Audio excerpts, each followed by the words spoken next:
Hello everyone. Welcome to Community Spotlight, the program that features our Georgetown youth in a positive light. My name is Peggy Hoffman, and we here at Community Spotlight would like you to know that we are supported and sponsored by the following people and businesses.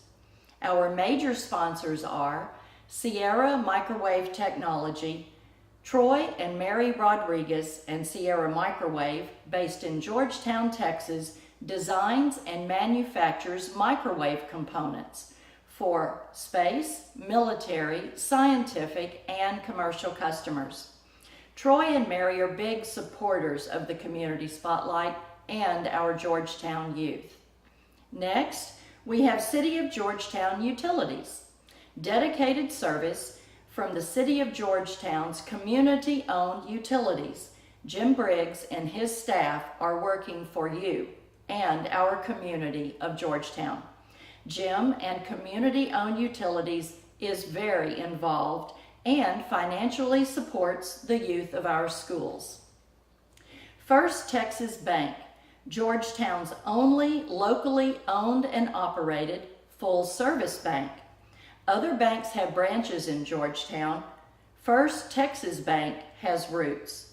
Go by and ask for Barry Haig. He's looking forward to being of service to you.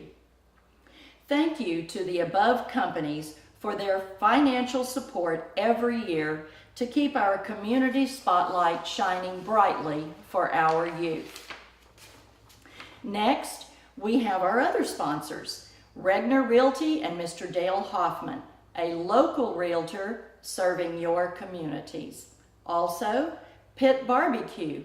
Remember, picky people pick the pit for their barbecue. Also, David Collision Repair. David and his staff have been in business since 1978. And Larry says, we don't just remove dents, we remove doubts. Stay tuned for other incoming sponsors, and remember that you too can be a sponsor of our Community Spotlight. Last but not least, we would like to give a big thank you to Mr. Dale Hoffman, Dr. Bill Farney, Dr. Ted Coy, Jim Briggs, Stan Malden, Curtis Hoffman, and Aaron Clough, along with the other many volunteers that make our Community Spotlight possible every week. And now, back to the game. Welcome everybody to this Friday night game at Georgetown Independent School District Stadium in Birkelback Field. We got a beautiful night for football. This is Stan Malden along with Dr. Ted Coy. We'll be announcing the game this evening. It's a district ball game for both teams, Division 5A, Division 1. Region 3, District 11. Georgetown is 5-3 overall and 2-2 in district play.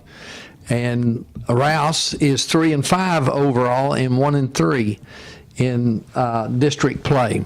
So beautiful night, a big ball game for both teams, and Georgetown, of course, coming in is in really vying for a playoff position. Georgetown won the toss. They deferred the option to the second half. They will be kicking from right to left. Rouse will be in their white jersey. Georgetown's in their blue jerseys, and we're getting this thing started. Got a short, high, kind of a pooch kick by Diaz, and fair caught by the Rouse Raiders. So they'll start 1st and 10 on the Rouse 33-yard line. You know, the pooch kick is kind of a two-headed monster. You intentionally don't kick it deep, but you want to get it high, and that they achieve that. You might want to have it a little bit deeper, but at least force them to a fair catch.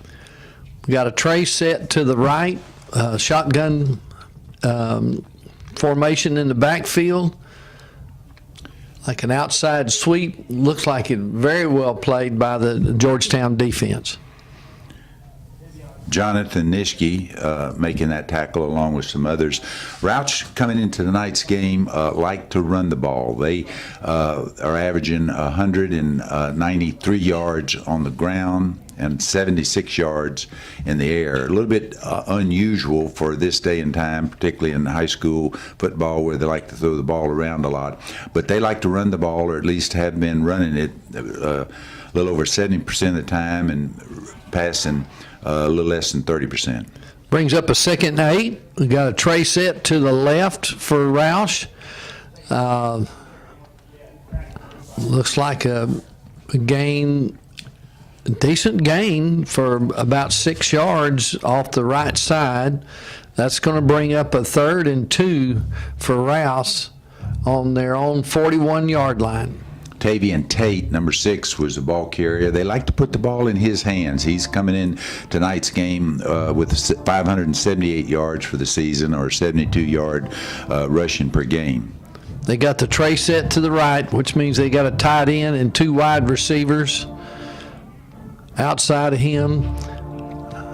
Looks like a nice gain over the right side for Rouse. That's going to give them a 1st down on their own 45-yard line. It'll be 1st and 10. Nick Petter making that tackle for Georgetown.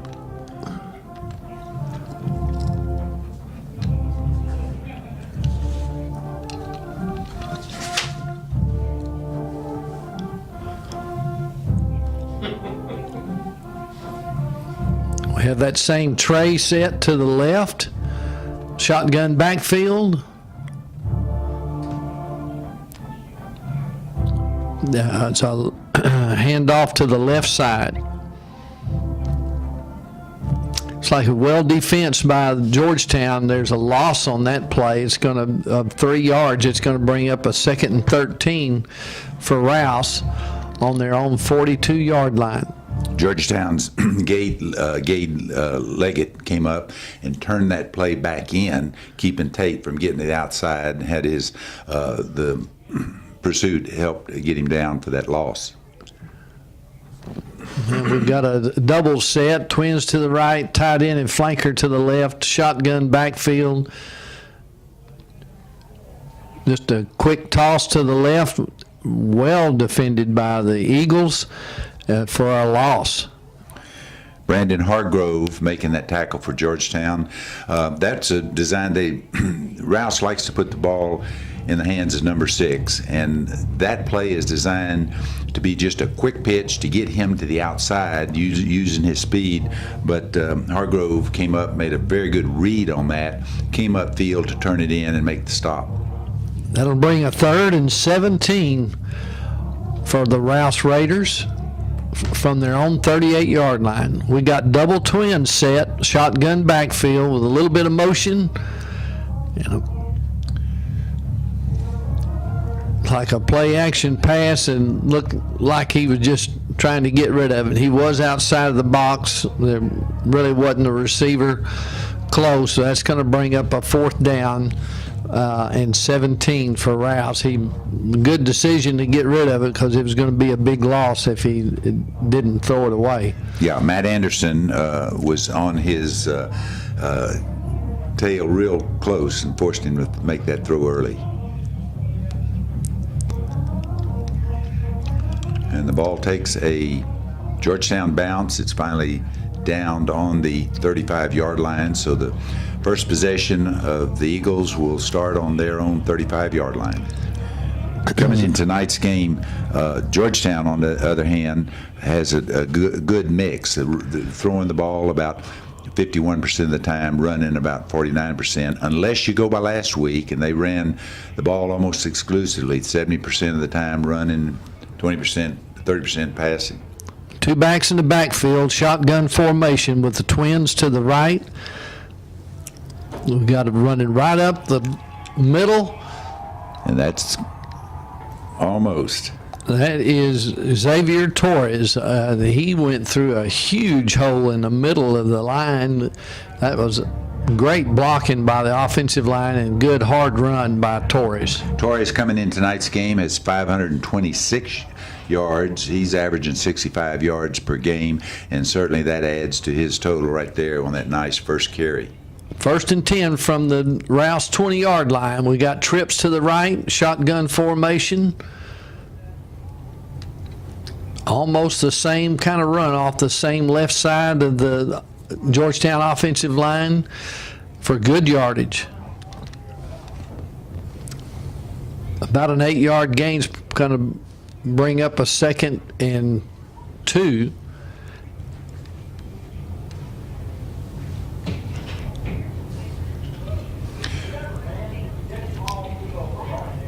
Maybe check on that. Maybe where the ball's spotted now looks like the 11. Either way, was a nice gain on 1st down. And again, right up in that left side of the Georgetown offensive line, which had a great week last week, and looks like right now they're doing the same. Yeah, before last week, Georgetown was pretty much 50-50 run pass. Last week against Manor, they were arguably the underdog, and they just decided to stay on the ground. They ground out 212 yards on the ground to 77 yards passing. So they had a lot of success. Coach Jason Dean credited his offensive line with doing a great job. And obviously they're staying with that so far tonight. They're putting the challenge to the offensive linemen and keeping it on the ground. 2nd and 1. We got trips to the right, shotgun formation. And I think that's the first pass of the night, and what a nice throw and catch by Georgetown. Jackson Seoson to Dylan Cahill for the 6 points. We were just talking about setting up or keeping it on the ground. That does set up the pass, and he just found the open receiver. Nice pitch and catch for 6 points. Georgetown came out with a swinging gate on the extra point.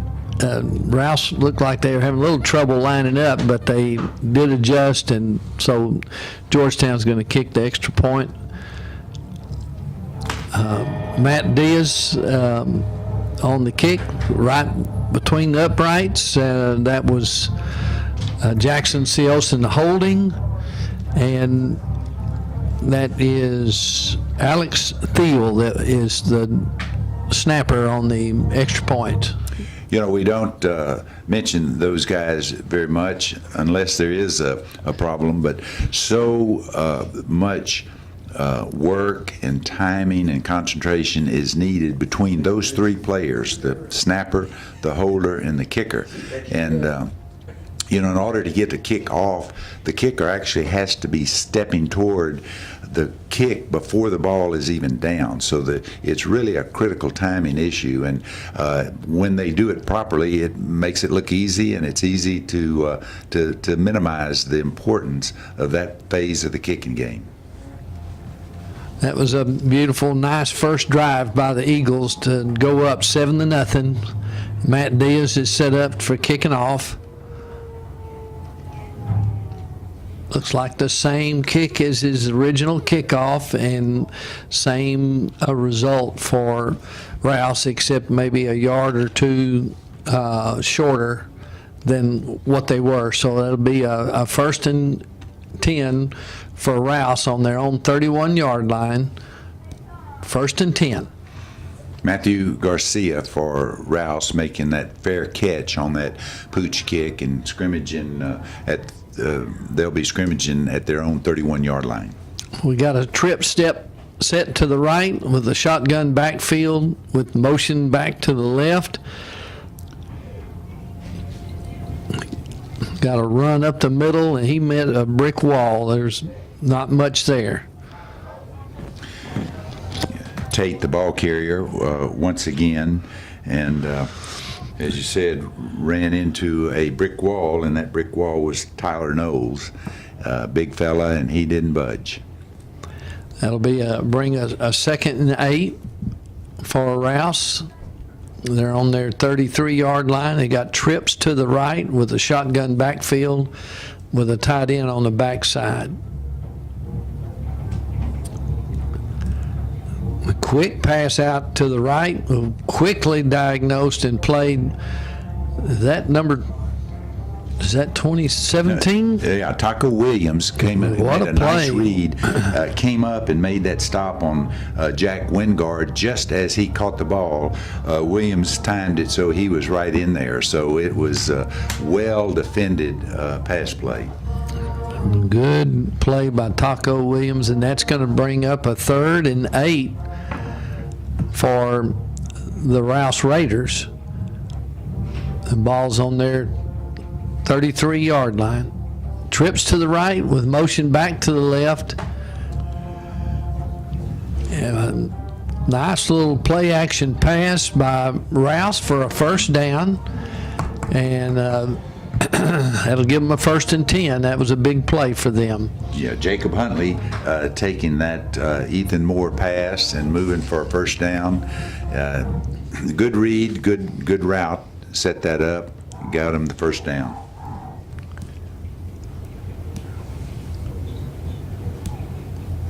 Got twins to the right, tight end flanker to the left, shotgun backfield. Handoff right up the middle, bounced outside. Tate, once again, the ball carrier being stopped by Gage Leggett. Gage Leggett made a really nice tackle on the perimeter there to keep that from being a bigger gain. So that's 5-yard gain for Rouse. That'll bring a 2nd and 5, and they're at their own 49-yard line. We got the tray set to the left, tight end and 2 wide receivers, shotgun formation.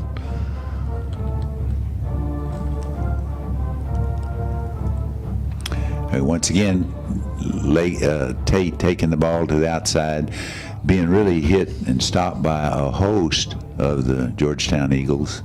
That's good enough for a first down. That'll make it a 1st and 10 for Rouse at the Georgetown 41-yard line. Taylor Beal being the first one to make the contact, but the rest of his teammates in pursuit. I got twins to the right, tight end flanker to the left, shotgun formation.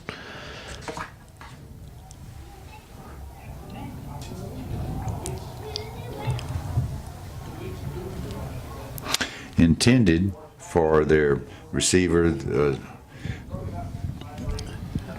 That was a nice play by the safety Gage Leggett with quick reaction and caused it to be an incomplete pass, but nice break on the ball. Jacob Huntley, the intended receiver, but as you said, Leggett had a nice break on it to break that pass up. It's going to be 2nd and 10. A run up the middle for little or no gain. Tate, the ball carrier, again, Taylor Beal coming up, making that initial hit to stop him. It's going to bring up a 3rd and 8 for Rouse at the Georgetown 39-yard line. This is a pretty crucial play here. You're not in 4-down territory yet. Got a doubles type of set.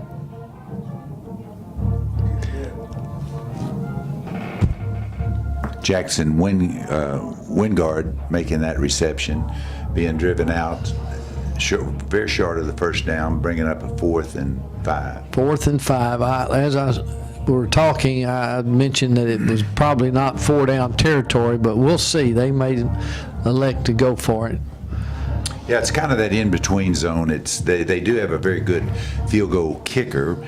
He was hitting them consistently from 30 and in, so you're really out of his range, and yet it's almost too short a field for a punt, but Rouse is going to go for it. It looks like they're going to go for it. They called timeout. I think they'll think about it a little bit more. Yeah, it is. It's kind of that awkward deal because if they don't make it, they're giving Georgetown a lot of field position. A very excellent field position, and we already saw what the offense did the first series. So on that case, you'd want to set them back, punt, down at somewhere hopefully inside the 10.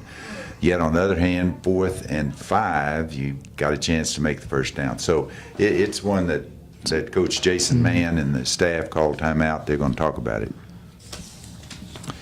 Yep. You got to make a decision.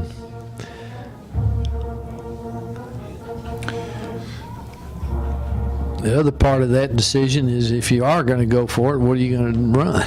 What are you going to do? So you got to make a decision there. Their strength is putting it in the hands of number 6. That'd almost be kind of a little predictable.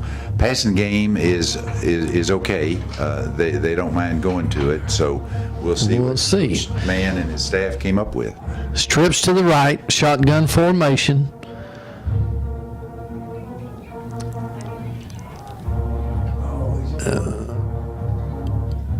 That really never had a chance. So the Eagles hold. It's a good defensive stand for the Georgetown Eagles, and they'll take over. As you said, Dr. Coy, excellent field position at their own 36-yard line, 1st and 10 for the Eagles. Jack Schieneman, Tyler Knowles did a good job in forcing Ethan Moore to make that throw out of bounds. We got 2 backs in the backfield for Georgetown in shotgun formation.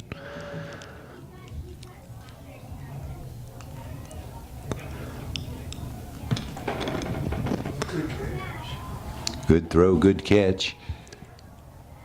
8-yard gain.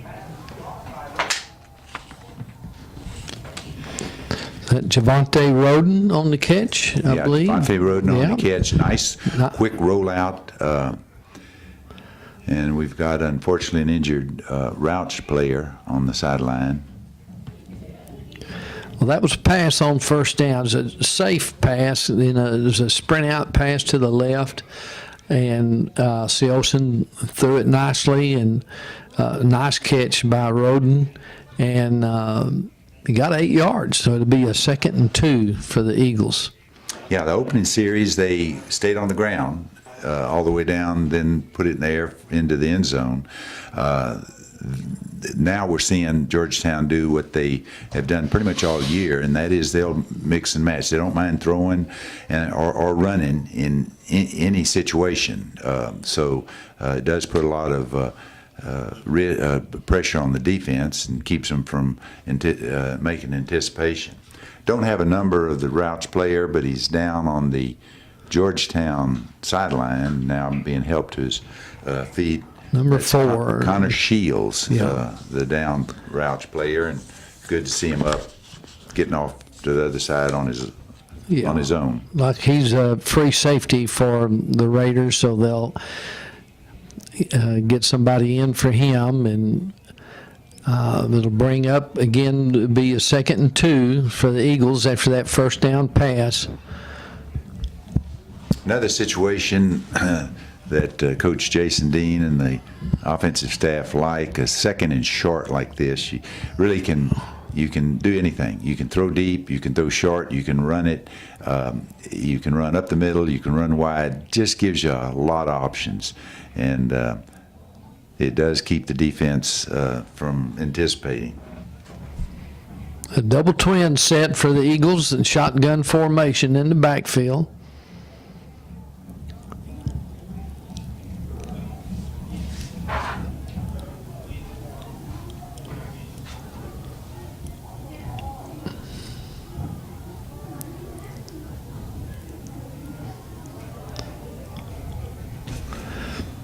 Good yardage right up the middle for your 1st down. Excuse me. RJ Marino on that carry. It'll be 1st and 10 for the Eagles on their own 47-yard line. That offensive line is really coming off the football. They look well. 2 backs in the backfield for Georgetown, shotgun formation.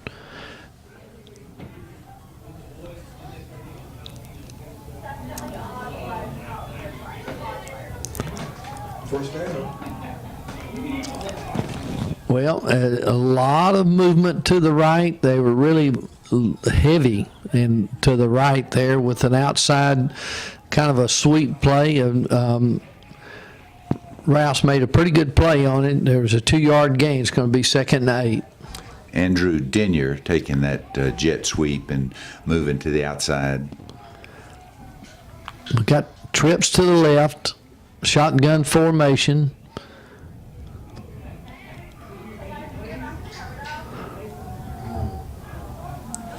Got a quick screen with a lot of determined running by number 33. Andres Langhorn making that reception. Really was almost stopped for no gain, but with his determination, he got He made some a positive nice yards. effort. Yeah, it's going to bring up a 3rd and 5 for the Eagles. On the Rouse 48-yard line, trips to the right, shotgun formation.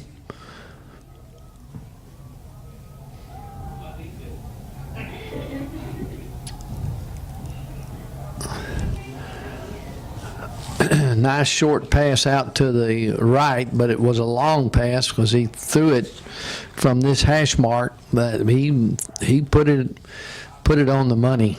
Corey Coleman making that reception and moving for the first down. And you're right, Seelson had to make a very disciplined throw there, because when you're throwing that far across, you've got you can't have very much error in your throw.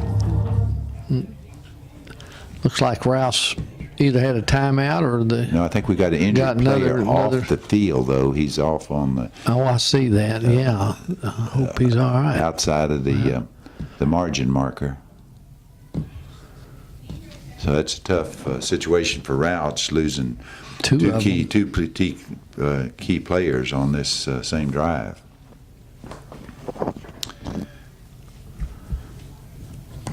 It will bring a 1st and 10 for Georgetown at the Rouse 38-yard line. We got 2 minutes and 35 seconds left in the first quarter, with the score Georgetown 7, Rouse 0. Coming into tonight's game, the quarterback, Georgetown, Jackson Seelson, has 1,436 yards. So he has been doing a very good job this season. We got a shotgun backfield.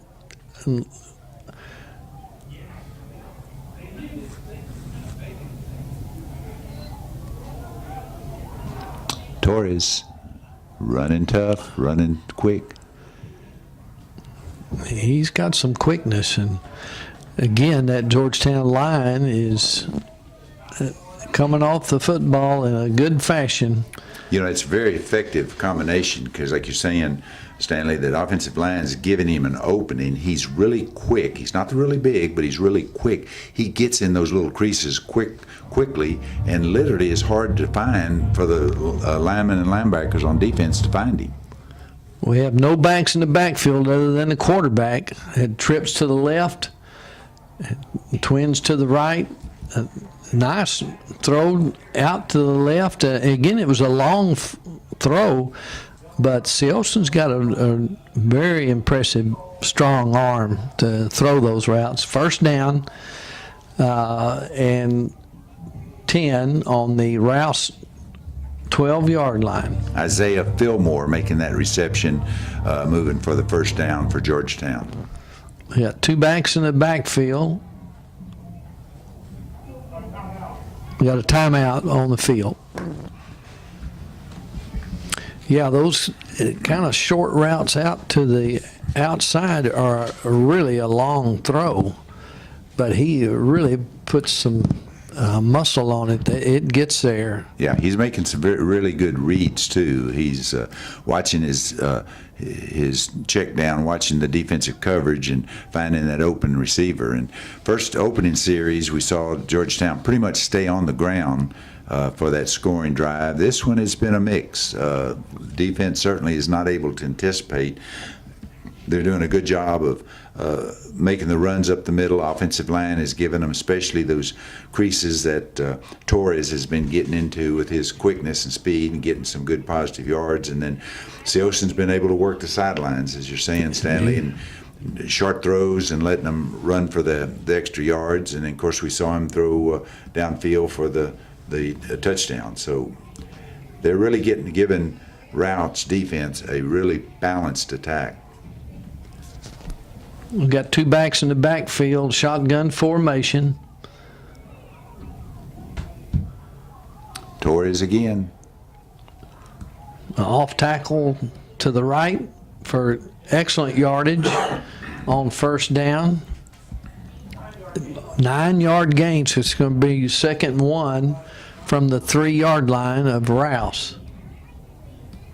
And once again, we see Torres doesn't need a big opening, though he had a pretty good size one there. But he's so quick. Once he clears that line of scrimmage, he's able to be elusive enough to find those, to make those little running avenues for himself. Trips to the left, shotgun backfield. Wide open. Well, we had a different looking set then, and I'm not real sure what it is, and there's a flag on the play, so there could be a question.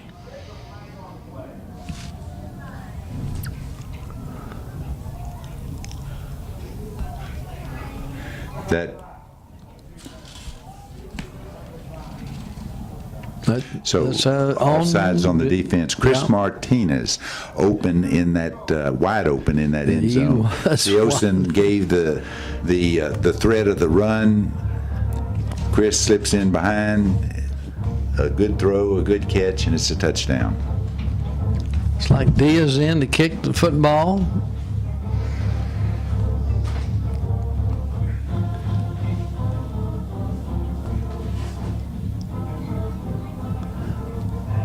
Nice execution. The kick is good. Rouse looked like they were coming to block that as fast as they could, but there again, you mentioned it, Dr. Coy, that the snap was quick, the hole got it down quickly, and the kick got off in good time, and they were successful. Yeah, there's really, it looked like we were talking earlier, it looks simple, those three, the snap, the hole, and the kick, but when they do it good, it looks easy. But you just mentioned something, Stanley, that's extremely important, and that is the snap. It has to be fast. It can't be an easy snap because that takes more time and enough for the defense to get in, potentially make a block. So the snap has got to be quick, the hold has got to be instant, and then the kicker has to be moving toward where the football will be placed down before it's placed down. So it all has to happen just right now. Time is of essence.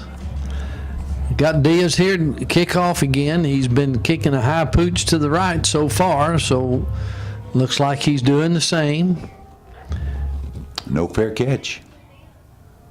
This one went a little deeper than his two previous ones, and it was fielded by the back person coming up, but it was a good turnout for the Eagles as it'd be a 1st and 10 for Rouse at their own 30-yard line. A.J. Forrest for Rouse making that return, and Torres, Xavier goes down, makes the tackle.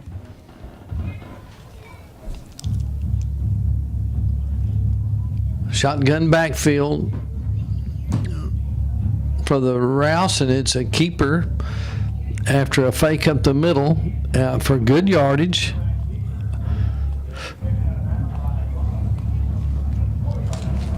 Be a 4-yard gain. It's going to bring up a 2nd and 6 for Rouse at their own 34-yard line. Elijah Clow running him out of bounds.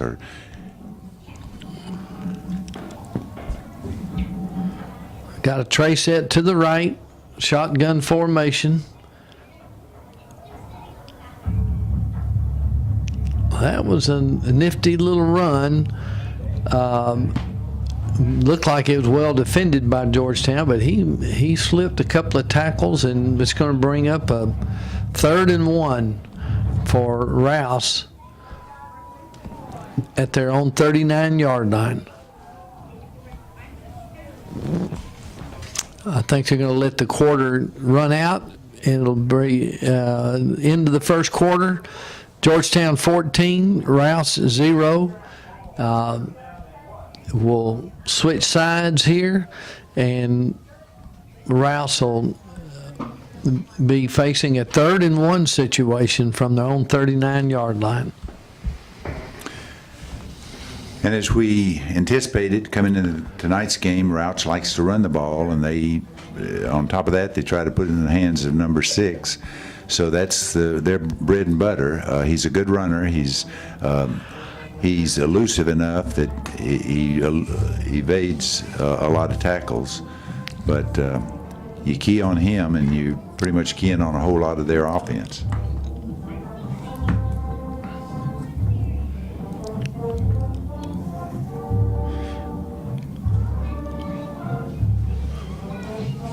So 3rd and 1 from their own 39-yard line.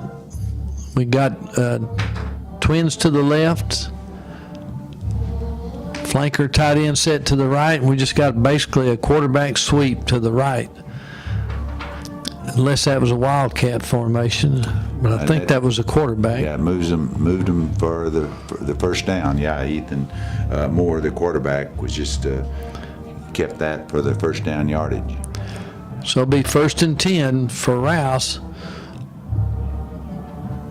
on their own 46-yard line. 1st and 10.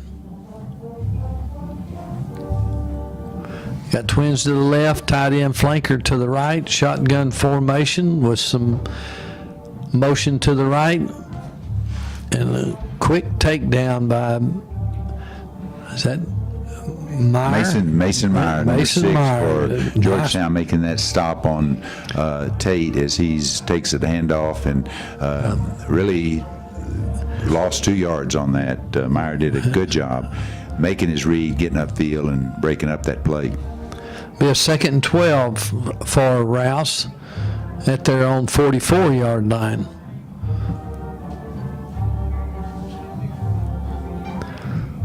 We got trips to the left, shotgun formation.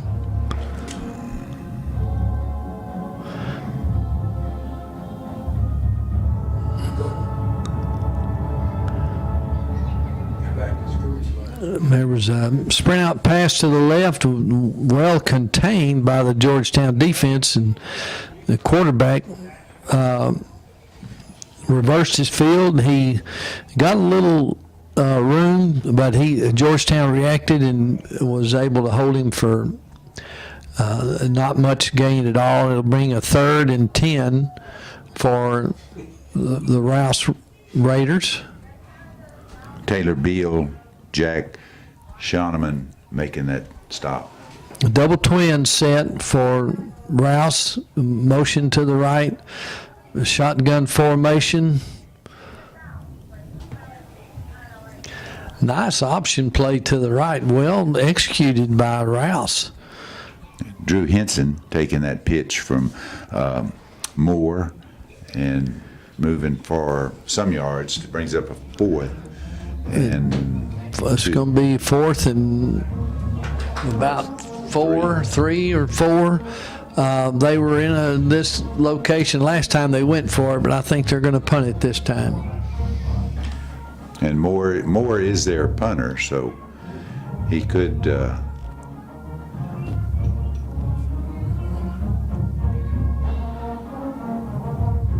kicks out of bounds. We'll have to wait for referee Boston Gage and his crew to set it, but looked like it landed right on the sideline in about the 10 or 11, and they were about in that same predicament earlier in this game, and they went for it and didn't make it. So I think they elected to try this that strategy here. Definitely influenced them, because it's a big difference scrimmaging for your 11 versus up here at 35, 40-yard line. Yeah. Huge difference.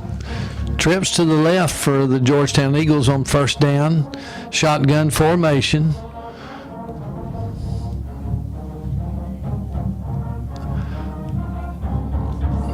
It's a quick pass to the right, and quickly reacted to by Rouse, and it looks like it's going to be for a loss. So it'll be 2nd and 12. Andrus Langhorn making that reception for Georgetown. Two backs in the backfield, shotgun formation. 2nd and 12 for the Eagles.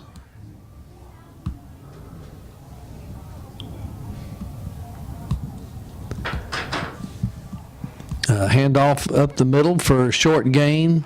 It's going to be 3rd and long for the Georgetown Eagles. 3rd and 10 from their own 11-yard line. R.J. Marino taking that handoff, moving back up to the original line of scrimmage. We got a trips formation to the left, a shotgun formation in the backfield.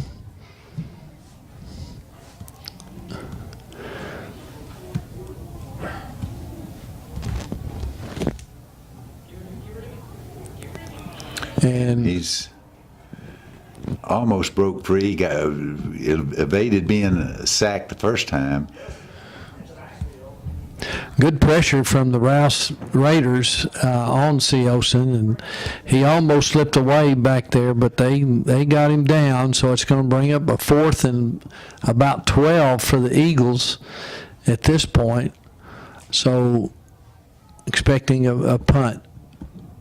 Kate A Adams number. for Rouse coming over and making that stop on Seosin. Was that number 15 for receiving? Boy, that ball just went off to the right. It was extremely, I don't know if it was blocked or. No, I think it looked like a shank, but Just my kinda- gosh, that they're going to be scrimmage inside the 20. Yeah, So tough situation for Georgetown in the kicking game. That's going to give Rouse the ball on about the 16-yard line, it looks like. yeah, 17 to be 1st and 10 for Rouse 17-yard line. on the 17-yard line of Georgetown. So their decision not to go for it and punt it a while ago has turned out pretty good so far for them. Trips right, shotgun formation, and it's incomplete pass to the left. It'll bring up a 2nd and 10 for the Rouse Raiders. A.J. Forrest, the intended receiver for Rouse.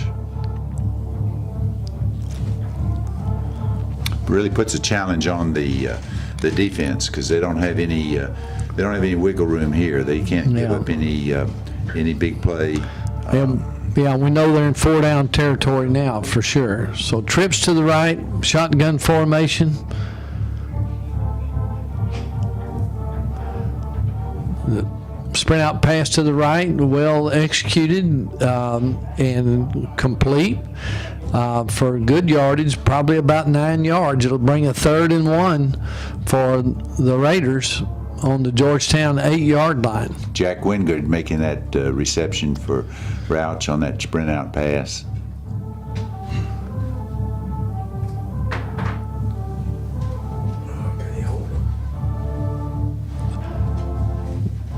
Got twins to the left.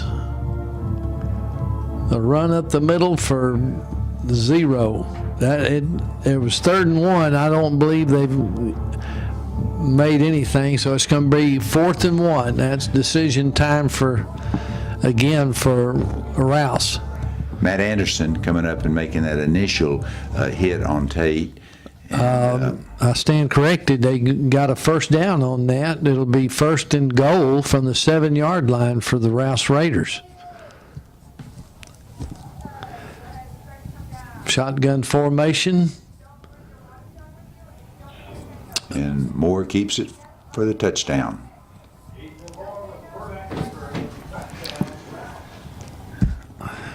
Well, you go back and their decision back here to punt it down and get better field position, it turned out well for them.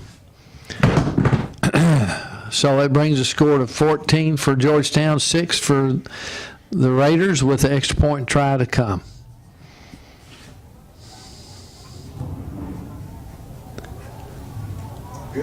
on the scoreboard. That was number 13, Braden Skinner, who kicked the extra point for Rouse, and so that brings the score to 14 for Georgetown, 7 for the Rouse Raiders. 7 minutes, 4 seconds left in this second quarter.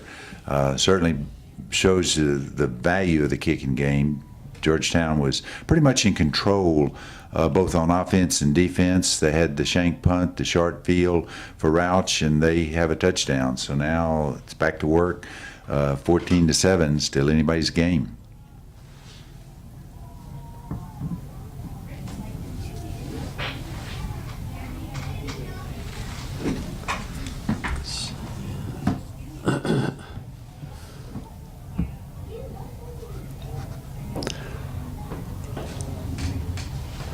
Looks like Braden Skinner will kick off for the Raiders. He kicked the extra point here a minute ago, so we'll look to see what their strategy is on the kickoff.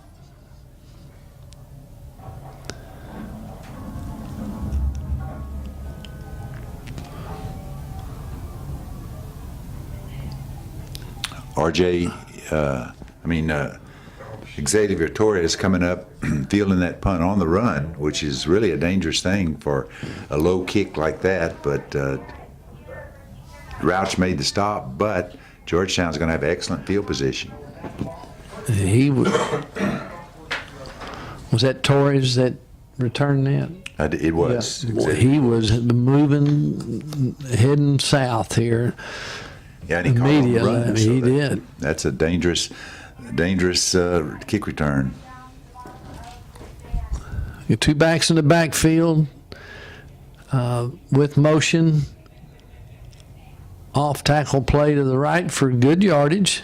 It's going to bring up a second and about 7. R.J. Marino making that 4-yard carry. 4-yard gain. It'll be 2nd and 6. Georgetown on their own 46-yard line. 6 minutes and 33 seconds left. We got two backs in the backfield, shotgun formation.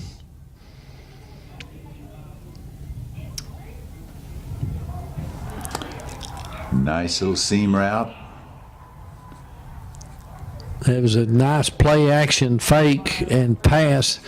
The fake of the run, there was no underneath coverage from the linebackers. So it's a good throw by Cade Lachlan just on a straight route in that little seam. Seosin did a good job of making the play action, hitting him on the run in that little seam route. 1st and 10 for the Eagles from the Rouse 18-yard line. Two backs in the backfield.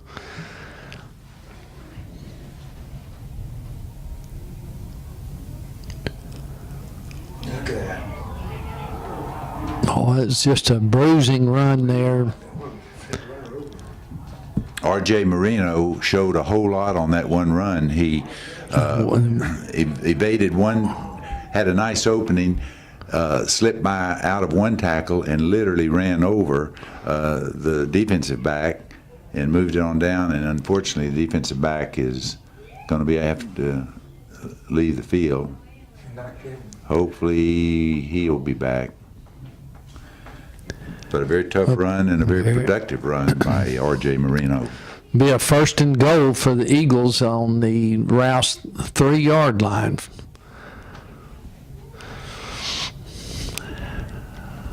I think you'd have to say you'd have to be impressed with the offensive line blocking of the Eagles at this point. They just seem to come off the ball and are providing good running. Yeah, run or pass. They're taking the line. They're securing the line of scrimmage. So that's step one is what you want your offensive line to do is secure that line of scrimmage, and they're doing a good job tonight. Got Trey set to the left for the Eagles with motion back to the right. R.J. Marino going off tackle, fighting down. It's going to be about on the 1 yard line. Be second. Actually, they spotted it on the 2, and be 2nd and 2 for the Eagles.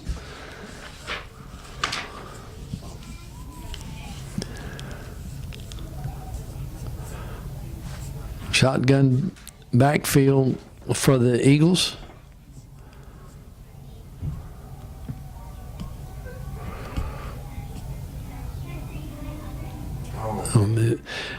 So we bragged on the offensive line, but they did have a little penetration there. Penetration and forced Seosin just to make that throw to get rid of it.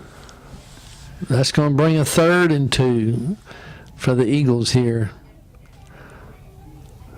Really, this is a big down. 2 yards to go. You want to get 6 points. If they don't get it on this play, they got the decision of having to potentially take a field goal. So this is the big play. 2 backs in the backfield. Marino's good down hard run, but he stopped short, but it's close. It's going to bring up a 4th and 1 for the Eagles. And actually, it's inside the 1, so it's another decision Georgetown staff has to come up with. It looks like they didn't take no thought whatsoever. They're just going to put the challenge to their offensive line and punch this thing in from the 1 yard line. They did. A good surge by that line, and Seosin just fell in behind them, and there was not much doubt. Yeah, very smart play. You got a good offensive line. They've been securing the line of scrimmage. You're on the inside the 1. Let your quarterback get in behind those big guys and get the touchdown. Good call by Coach Dean and his staff to just get behind that surge and get those points on the board.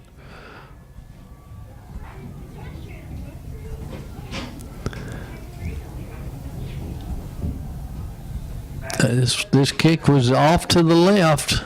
There was some pressure coming off the defensive left side. I don't know if that caused Diaz to pull it, but at any rate, it was not good. So that brings the score to 20 for Georgetown, 7 for Rouse. And that is unusual. That combination, as we've spoken, has been incredibly efficient all season. I don't know, but that may be the first missed extra point for the season. But nevertheless, Georgetown has the lead 20-7. Well, it was good to get the touchdown there because it's a two score difference at this point. There's still plenty of time in the first half for Rouse to make a run at the end zone, but we'll see.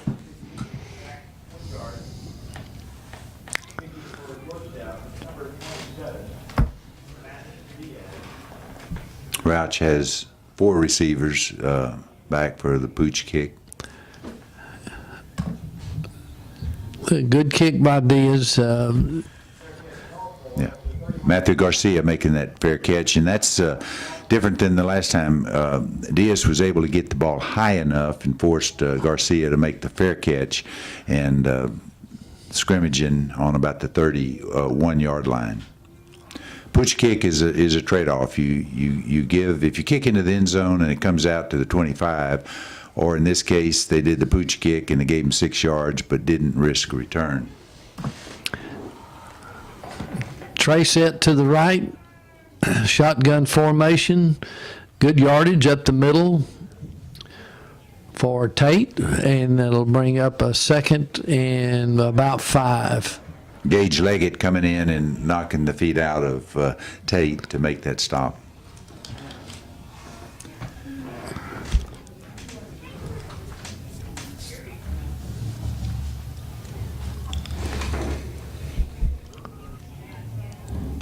Got that tray set to the right, shotgun formation.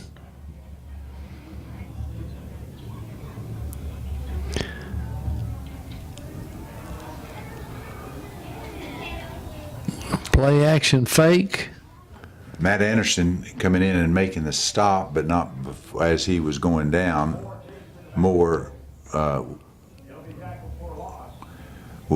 rid of the ball, but his knee apparently hit the ground first, so that was not an incomplete pass. That was a tackle for loss. Credit Matt Anderson getting to him as soon as he did. And boy, I mean, he was going for him. He was in a full sprint. He came from the backside to make that play. He had, like you said, he had to come a long way, and getting there as soon as he did was the difference between that being a sack versus Moore being able to get rid of it before Moore's knee hit the turf, and it being a complete incomplete pass. A big difference on that play. Yeah, real fine effort. Trips to the left for Rouse, shotgun formation. We got a handoff. And good run to the left for Rouse for a first down. Taylor Beal coming over making the stop, but That was third and long yardage. He came from a long way. Was able to use his speed, get to the outside. Taylor Beal was able to bring him down, but not until after the first down. I believe that was wind guard for Rouse. 1st and 10 for Rouse. Was that tray formation to the right? Decent gain off the right side on first down to bring up a second down, and about 7 for the Raiders. Jack Wingard making that run.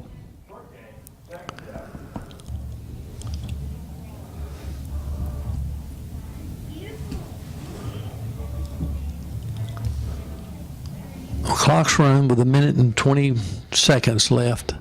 Double twins, shotgun formation for the Raiders.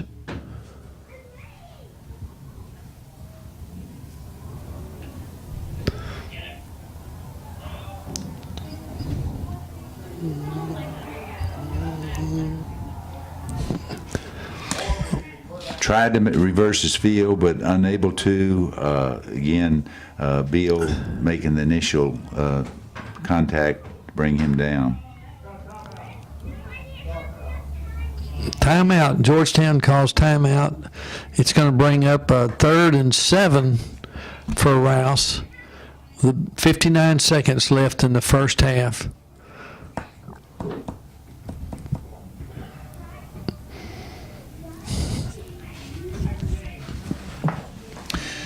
Offense did a good job in taking that right after Rouch's score and answering immediately, moving down the field primarily with the long pass, and scored the touchdown. Now the defense is stepping up and keeping Rouch from making any big gains to move down into scoring territory, even certainly keeping them out of the field goal range. So big difference going into at halftime, having held them as compared to them moving down the field. The trip set to the right for Rouse. Shotgun in the backfield.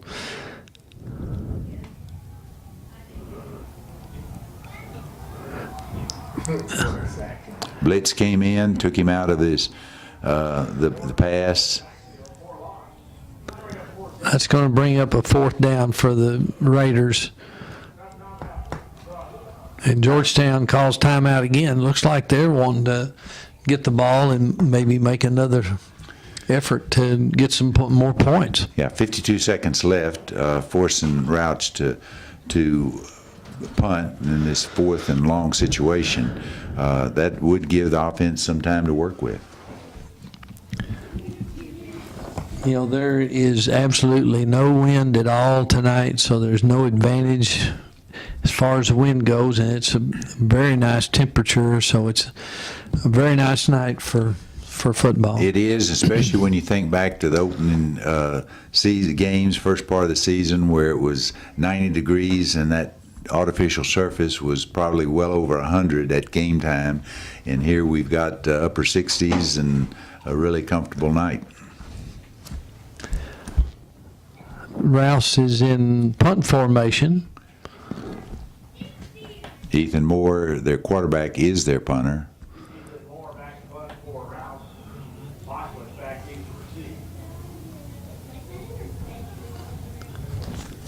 Not a real long punt, but it does back up Georgetown, and they'll have the ball 1st and 10 from their own 29-yard line. Cade Lachlan was the return man that elected not to make the catch because of the short punt.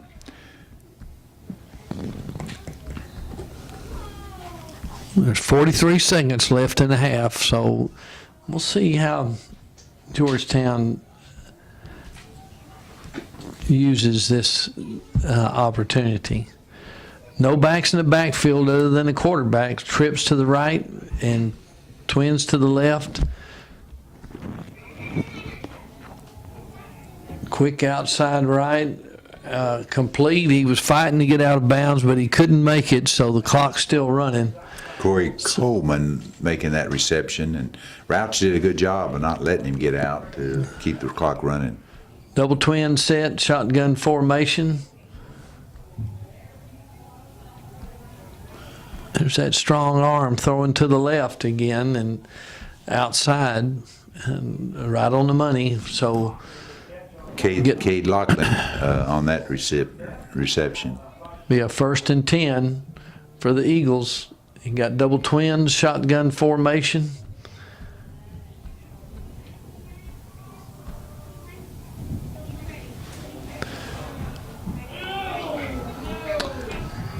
A lot of time to throw, but it was into coverage, and Rouse makes the interception. Aaron Bragdon coming down with that interception, and that leaves 4 seconds left, and Rouse is most likely just going to run the clock.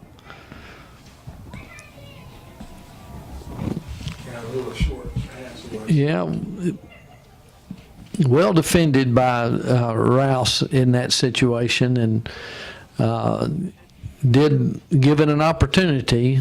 And the way the receivers have caught the ball for the Eagles is worth a try.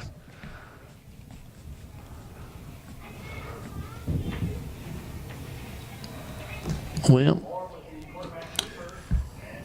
Moore, the quarterback, just made the keeper out of that, ran the 4 seconds off. So we go to halftime, Georgetown 20, Rouse Raiders 7, and that's the end of this first half.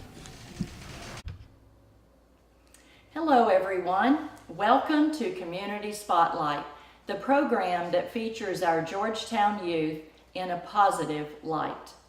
My name is Peggy Hoffman, and we here at Community Spotlight would like you to know that we are supported and sponsored by the following people and businesses.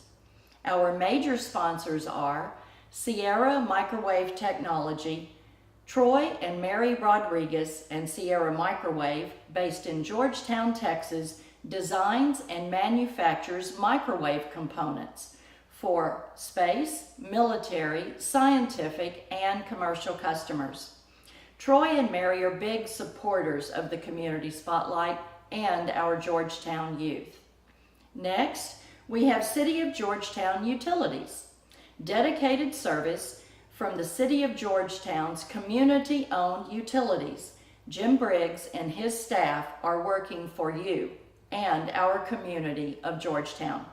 Jim and community-owned utilities is very involved and financially supports the youth of our schools. First Texas Bank, Georgetown's only locally owned and operated full-service bank. Other banks have branches in Georgetown. First Texas Bank has roots. Go by and ask for Barry Haig. He's looking forward to being of service to you. Thank you to the above companies for their financial support every year to keep our Community Spotlight shining brightly for our youth. Next, we have our other sponsors, Regner Realty and Mr. Dale Hoffman, a local realtor serving your communities. Also, Pit Barbecue. Remember, picky people pick the pit for their barbecue. Also, David Collision Repair.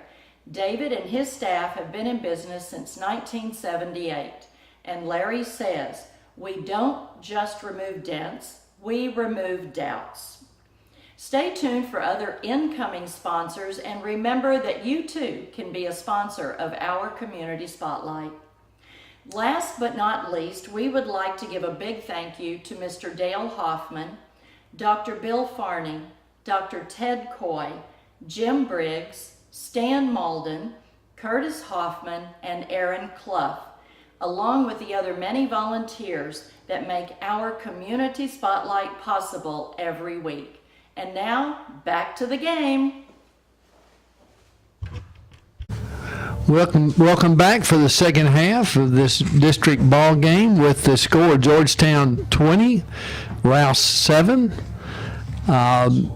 Georgetown won the opening, won the toss and deferred for the second half, so they'll have their option for this start of this second half. So with no wind out, you'd anticipate that they would receive the ball.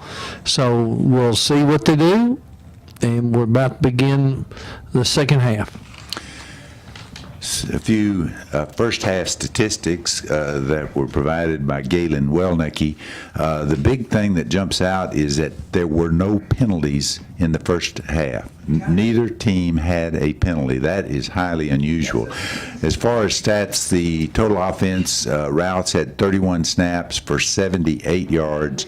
Georgetown had 21 snaps for 193 yards. The other statistic that jumps out is Georgetown's one punt went for 8 yards, and that gave Rouse the possession at their end of at Georgetown's end of the field, and that gave Rouse the touchdown that stands now with Georgetown 20, Rouse 7 as we start this second half with Rouse kicking right to left to Georgetown. Number 13, Braden Skinner, will kick off for Rouse. It's an onside kick. It was a good kick, but well fielded by Georgetown. So they'll have possession, and with great field position. Recovered by Georgetown, 46-yard line. Eagles will have the Looks like Jonathan Neach was the one that came up with that. Very alert play, because a lot of times you kind of get lulled in that front line, lulled into sleep, letting the ball pass over, and it came right at him, and he was ready to field it. So you got to give him credit for being heads up. Absolutely. I was expecting maybe a pooch kick, but not an onside kick. And as a result, gives Georgetown excellent field position. Two backs in the backfield for Georgetown. Shotgun formation. Good, tough run by, in this case, Javante Roden. A good run by Roden. Be a second down and 2 to go from the Rouse 46-yard line. Trips to the right. Shotgun backfield.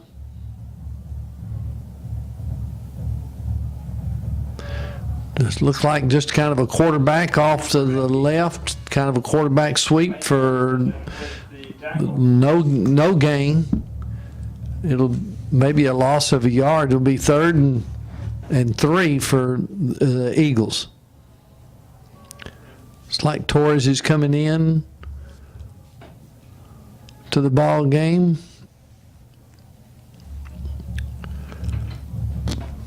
Two backs in the backfield.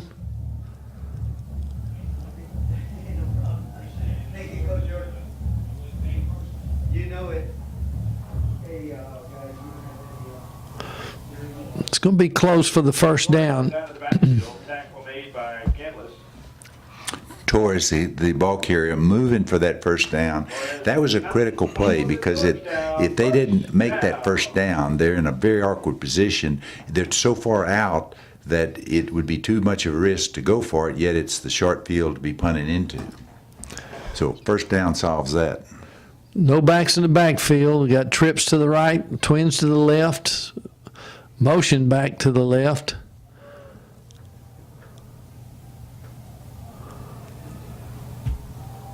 Siosin on the keeper.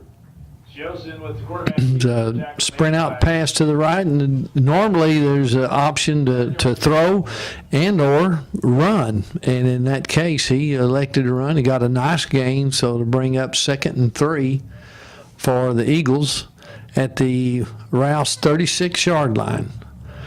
No backs in the backfield again. Trips to the left, twins to the right. Shotgun formation. Wanted to get out to him quick, give him some running room. I think that was on the Caden Lachlan was ready to run a little bit before Before he ran, pass. yeah. Brings up a difficult situation now. We got that third and a long 3. Well, they're close to 4 down territory, so they've got 2 downs to get this. So we'll see what they do. There are no backs in the backfield. Trips to the left, twins to the right, shotgun formation.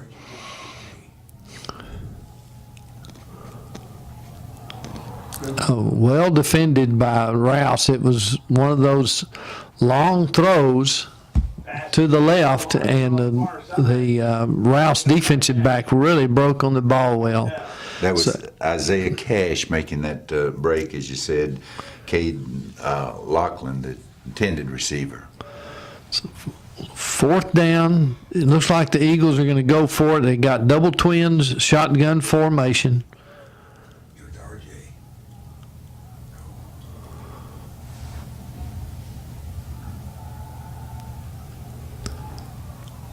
That's a completion for a 1st down. Nice throw and catch. Dylan Cahill making that reception. Good route by Cahill. He goes out, sits down, turns out, knowing the down and distance. Seosin was waiting for him, got the ball in the air for the completion and a 1st down. 1st and 10 from the 30-yard line of Rouse. 2 backs in the backfield. Shotgun formation.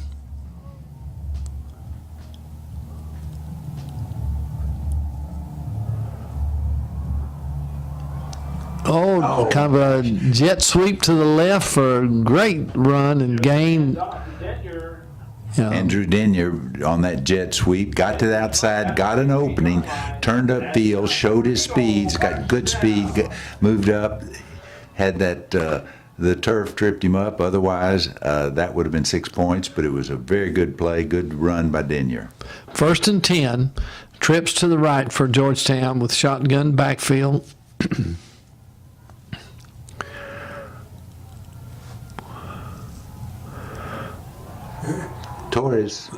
Torres up the middle, quick start, has such a quick start. And a great surge on the offensive line of Georgetown. Offensive line gives him that little crease, and he's in it in a hurry. He's got a very, very good quickness, and moves in for the touchdown, giving Georgetown 26-7 lead with extra point coming.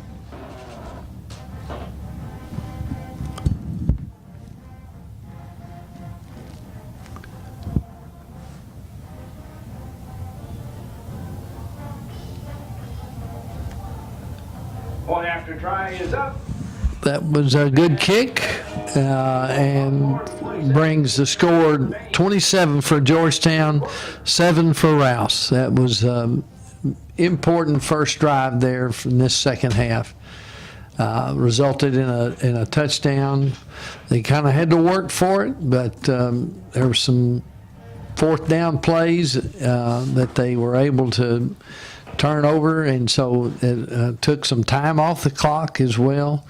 So that was a good start for the second half. You know, a lot of coaches will talk about the first few minutes of the third quarter are so essential in setting the tempo for the rest of the game. And if that holds, then Georgetown certainly did good. Stanley, exactly what you talked about. They mixed their offense up. They overcame some third down situations. They used the clock, and they put a touchdown on the board. Diaz ready to kick off. High pooch to the right, which he has utilized quite a bit. Fair caught by Rouse, and that'll set up a 1st and 10 for Rouse at their own 30-yard line. And the the mark at the 29-yard line. It'll be first down. Correct that on the 29-yard line. And Matthew Garcia, once again, the recipient of that pooch kick by Diaz.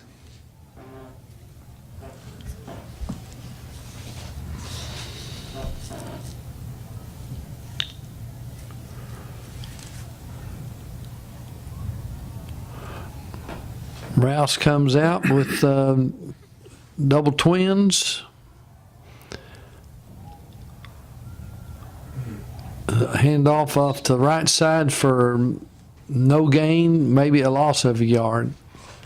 No running room for Tate, Mason Meyer, and a whole host of Eagles making that read, moving in. And actually, I think, well, it was no gain. I thought maybe it was I thought he had lost a yard, but they've got it marked. So 2nd and 10 for Rouse.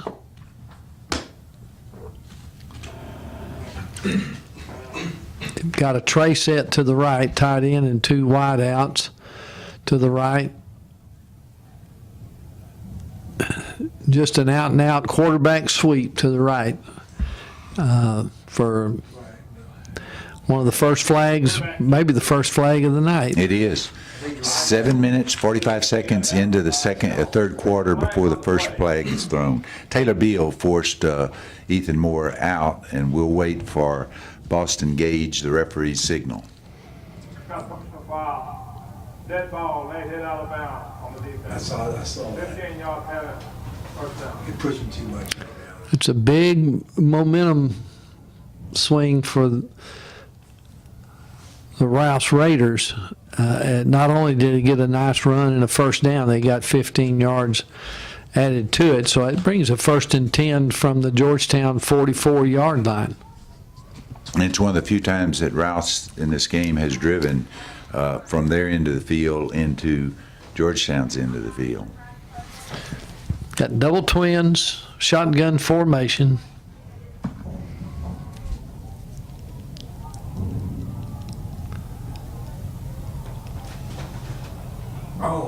Boy, He had time. He got the ball lofted, and it hit the hands of Mark Botello, and it was in and out of his hands. Big break for Georgetown, because Yeah, otherwise well, that was a that good was- throw, good route, and would have been in the end zone.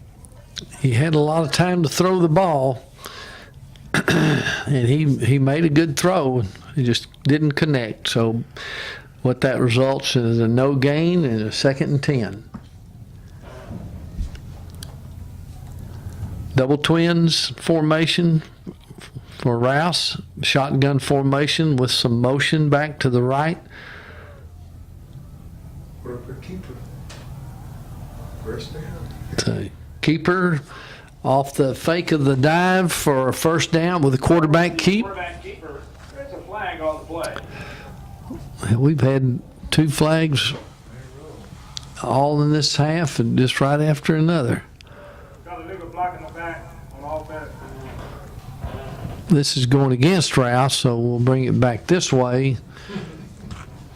So that'll bring up a second.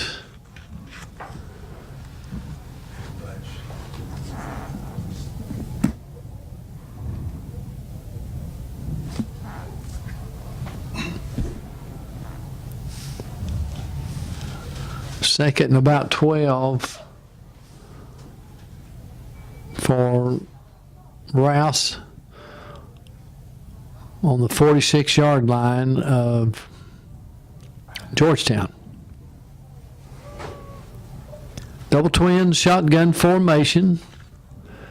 Motion back to the left to trips.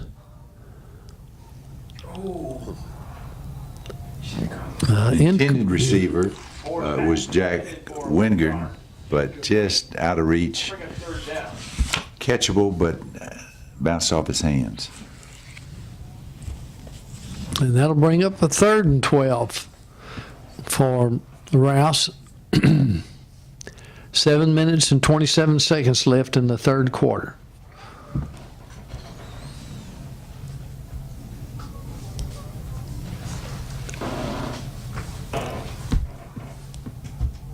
Two backs in the backfield, twins to the left, shotgun formation. Inside running play right up the middle.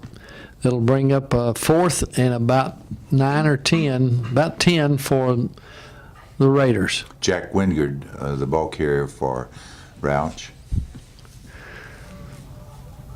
Wingard with the carry. Tackle made by Tyler Knowles and Meyer. No gain on the play. I'll bring up fourth down. Turn it on. Okay.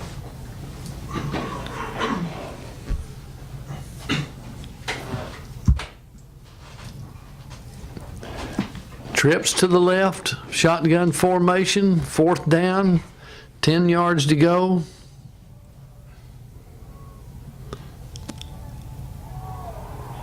And the pass is intercepted. You know, I had to think there that they might have gone ahead and punted, but Is intercepted. they're Yeah. 20 points behind. So Right. Well, and even in that case, Elijah Clow was made that interception, and rightfully so. Then, had he not made the interception, then he had a different part of the field position. But got to credit him for making that interception. So that'll bring a 1st and 10 for the Eagles at their own 16-yard line. Two backs in the backfield, shotgun formation.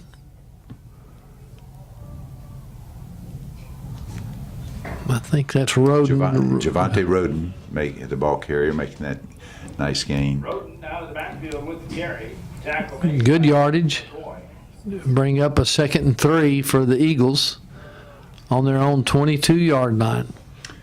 7-yard gain on 6 the play. minutes Bring and up 12 second down. seconds, and the clock's running in this third quarter.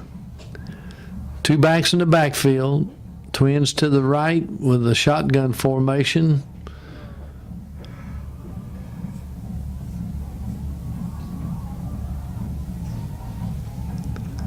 Oh, pass interference. Looked like some feet got tangled up. Intended for Isaiah Fillmore. Looks like his feet got tangled up. He went down. Third down. Probably not a catchable pass, but if he doesn't go down, that might have been a strike. The 3rd and 3 for the Eagles at their own 23-yard line.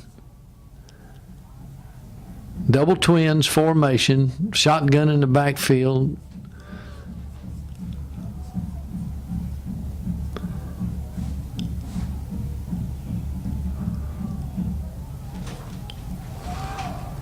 Good throw, good Nice. catch. Dylan Cahill making a sideline On reception. the near side.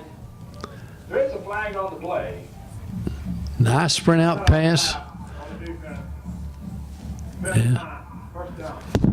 Was a flag on the play. That was the third flag of the game, but offsides on the defense. That's declined, so Georgetown takes that play, Eagle, first down. which gives them a first down. On their own 43-yard line, two backs in the backfield, twins to the left. Roden, the ball carrier, made a nice move to the outside. It was not there. He turns it back upfield for a nice gain. Out of the backfield. Good yardage. Bring up a second and about 3, or excuse me, 1. Second and 1. Ball just inside. Rouse Georgetown. Ball's on the Rouse Bring up second down and 1. 48-yard line. Two backs in the backfield. Motion to the left.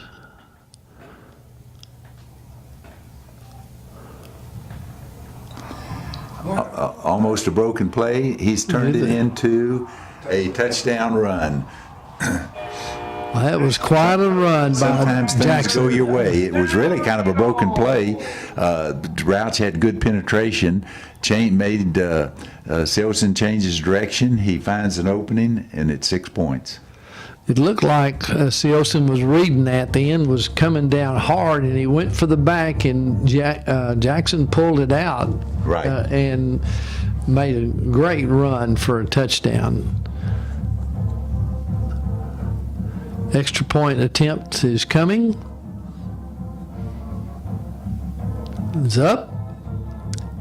And it's good. Second try is up, and it's good. So that, Eagles on the board with so that brings score to Eagles 34, third quarter. Rouse 7, with 4 minutes and 49 seconds left in the third quarter.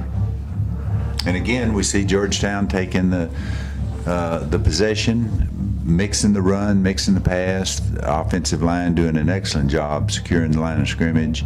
And then the touchdown run was one that Rouse had penetration. Selson made a good read on that run option, kept it, found an opening, and it was a touchdown. I think we started at around the 12-yard line. I think that was a long drive there. Yeah, you're right. Took a lot of time off, but there was some big run there end. But anyway, Diaz will kick off. He's been kicking short, boot kick to the right, and he does it again. The ball's live. It was rolling around on the ground. I'm not sure who came up with that ball. Well, Rouse did. Yeah, they did. Ferris Yeah, finally number fell on 9. it, but, Okay. yeah, it hits the ground. It's a live ball. It's not a dead ball when it hits. I think the return men of Rouse were expecting it to bounce out of bounds, but it had that back spin and just stuck on that artificial surface. they It was were- anybody's. They were fortunate there to come up with the ball. A good kick. It's hard to return. And it was almost an opportunity for Georgetown to have a big turnover. Yeah, that was like a long onside kick.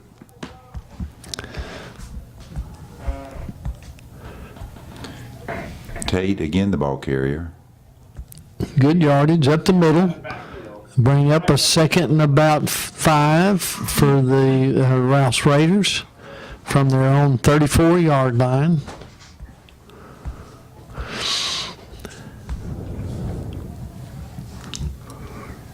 You feel a little bit hurt, are you okay?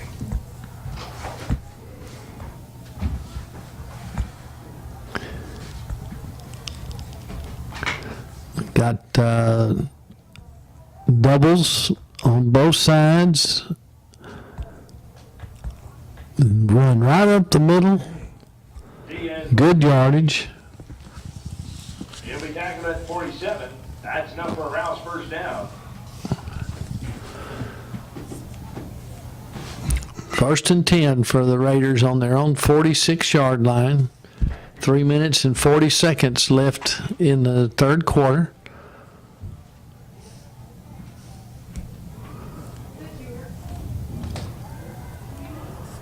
Tray set to the right, shotgun backfield.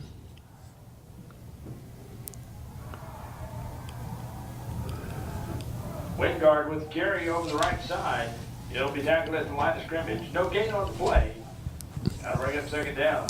It was developing. It looked like they were going to get some good yards, but the Georgetown defense had great pursuit to the ball, and he stopped them for no gain.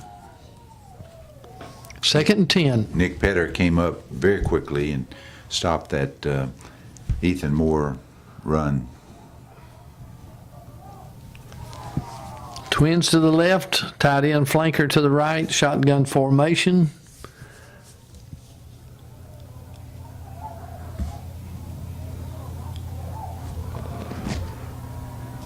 Taylor Buell making a nice stop on right at the line of scrimmage on Tate.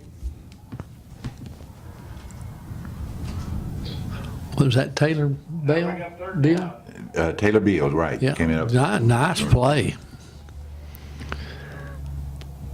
We've called his name several times tonight. Yeah, he does a very good job. It has a good does a good job making the read and then getting off the blocks to make the play. Tray set to the left, shotgun formation. It's third and 10. Flag. We got a flag over here. On the far side, Looks like it's going to be Colin Cohen Ward getting to the receiver before the ball did, but we'll wait for Boston Gage to give us that call. Got pass interference on the defense.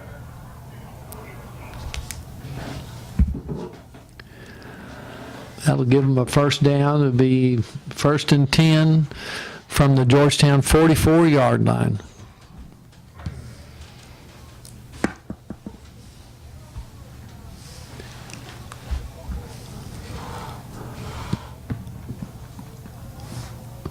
Trey set to the right.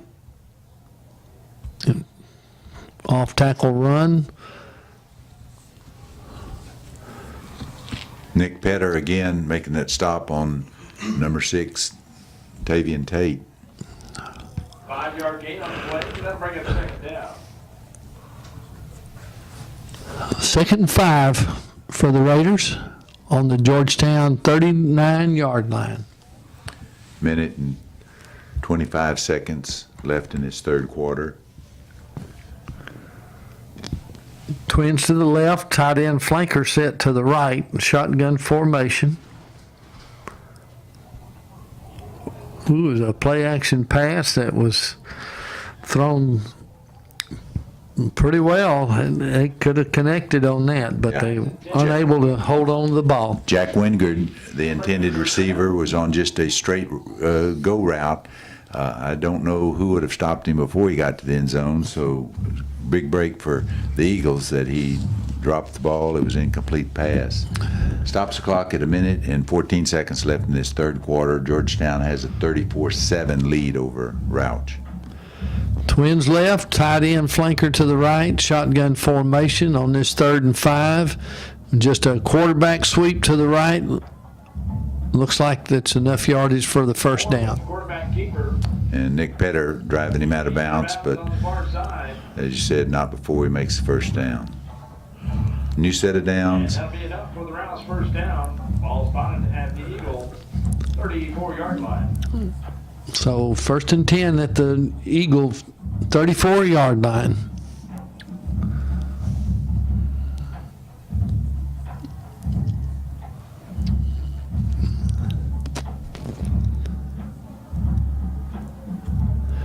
Twins left, tight end flanker set to the right, shotgun formation.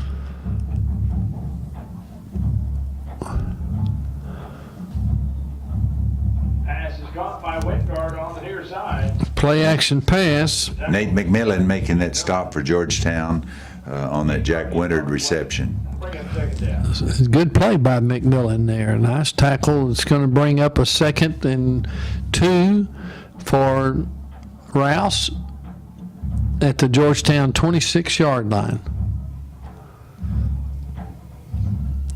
Trey set to the right. Shotgun backfield.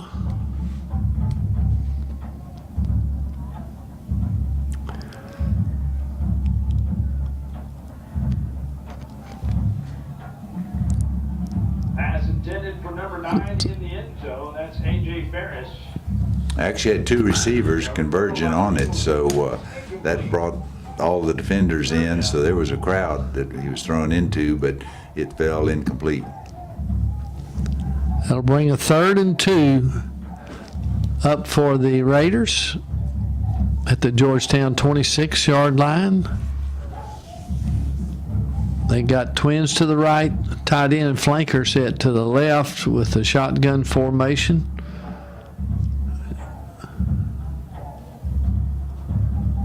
They've done that many times and just ran kind of a quarterback sweep Quarterback keeper. to the tight end side. Looks like enough for the first down. The Rouse first down. The ball spotted at the 23-yard line of the Eagles. It's like an end of the quarter.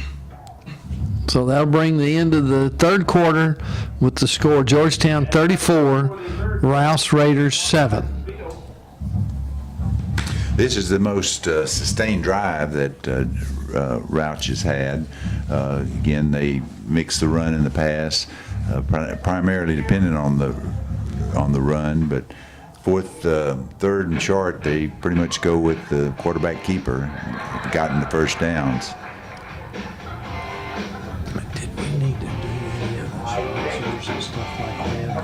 doing that anymore. Might ask Dale, I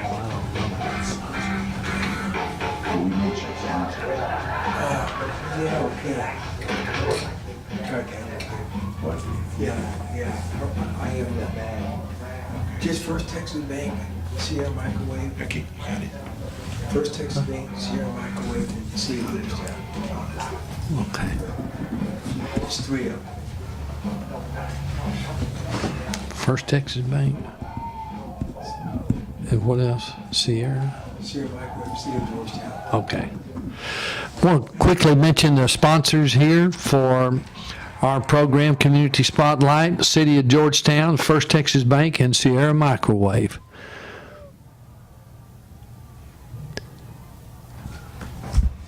Again, Tate, the ball carrier, Colby Cummings, making that initial hit on him to stop him with a 2-3 yard gain.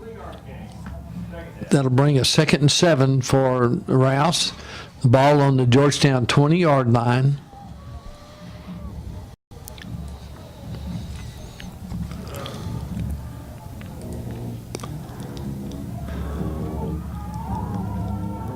Got twins to the right, tight end flanker to the left, one back set, shotgun formation.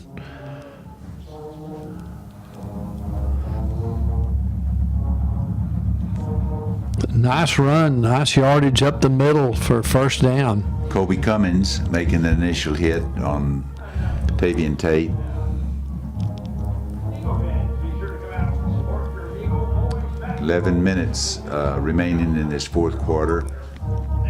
So this is, Georgetown has a 34-7 lead over Rouse. so it's really a first and goal from the 10-yard line. Tight end flanker to the right, twins to the left, one back set, shotgun formation. It's like a 2 or 3 yard gain right up the middle.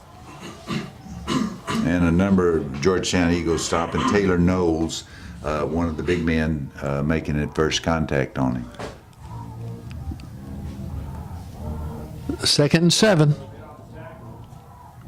Bring up second down and goal.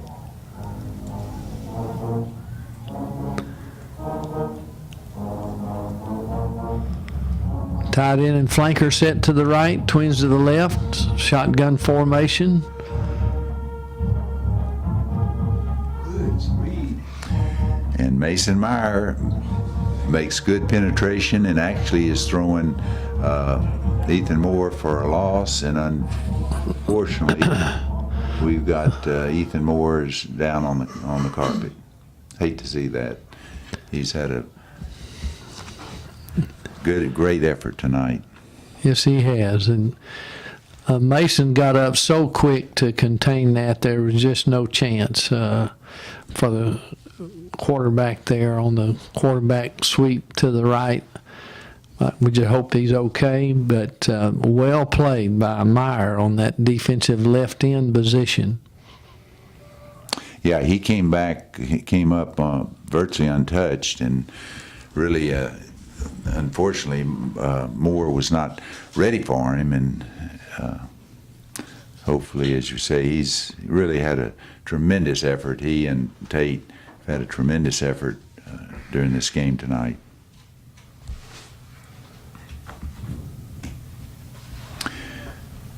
Georgetown, of course, leads 34-7, 9 minutes, 58 seconds left in this game. Such an unusual statistic. There were no penalties in the first half. We've kind of caught up with that. I lost count, but we've had 3, I think. three I of know them. for Yeah, sure. still a very low penalized game, but so unusual to have it. That clean, yeah.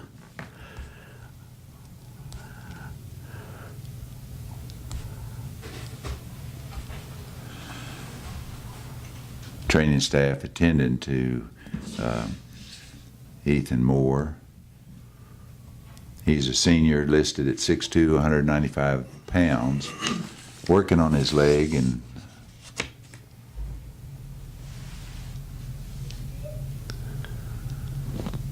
head coach Jason Mann out with the training staff.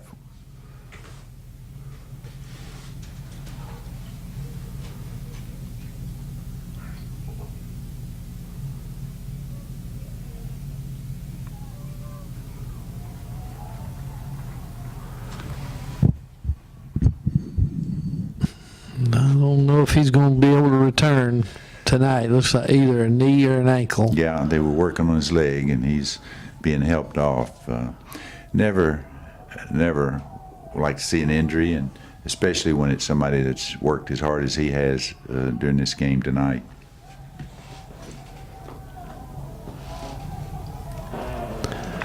So back to play. It's going to be a 3rd and 3rd and 13 for the Raiders. Myers had thrown more for a loss here, so it's 3rd and 13.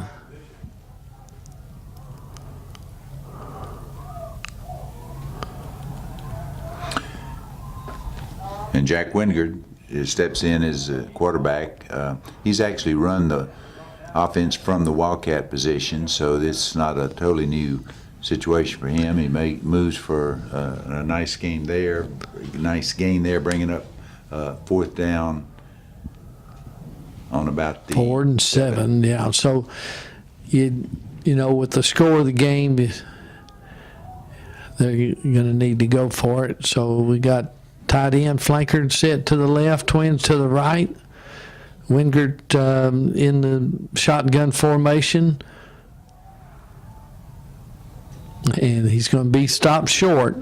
So the ball will go over on downs. A nice stop by the Georgetown Eagles.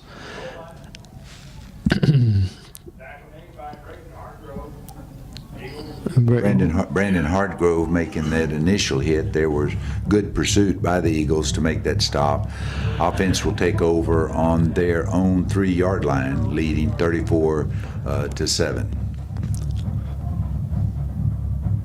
8:58 left in the 4th quarter. 1st and 10 for the Eagles on their own 3-yard line. We got trips to the left. Shotgun formation.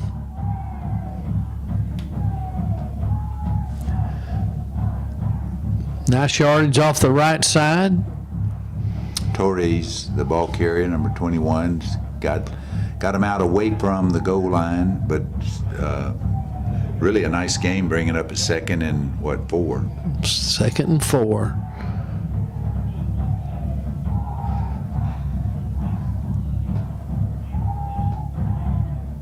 The twins to the left, tight end flanker set to the right. One back set, shotgun formation, run up the middle for a 1st down. Torres, again, the ball carrier. Georgetown leading 34-7, 8 minutes left in the game.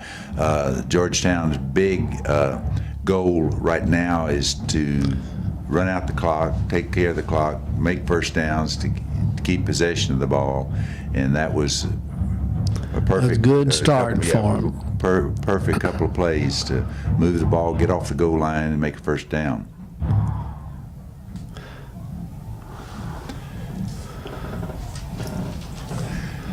Ooh. Nice read by Seosin, getting to the outside, Seosin with the quarterback keeper. making a 1st down. He tried to stay in bounds, but He got hit and knocked out of bounds. He was really kind of in an exposed position and got hit pretty hard, knocked out of bounds, stopping the clock at 7:39. But they've started it now with the moving the chain, so it's 7 minutes 30 seconds and running.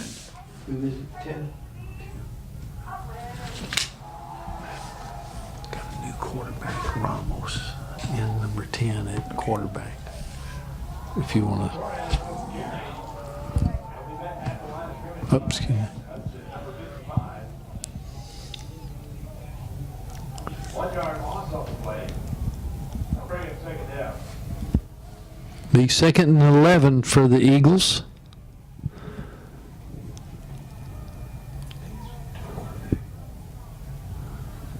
Two backs in the backfield.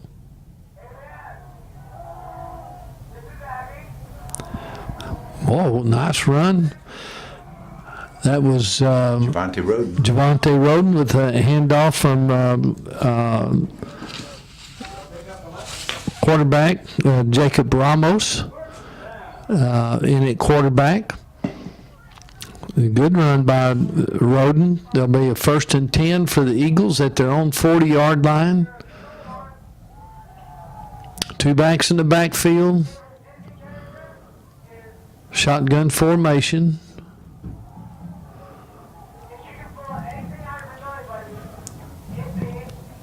Roden again, the ball carrier. Keeping the ball on the ground, keeping the clock running. 6 minutes, 8 seconds and running. And doing a nice job of moving the chains, bringing up a 2nd and 5 situation. And they're in no hurry to snap that ball. They're running time off the clock. Tight end flanker set to the left, twins to the right, shotgun formation.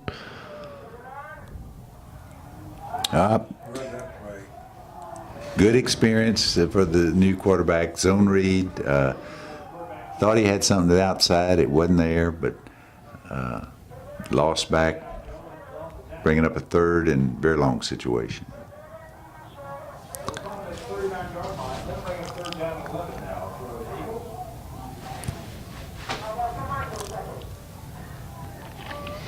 Trips to the left, shotgun formation.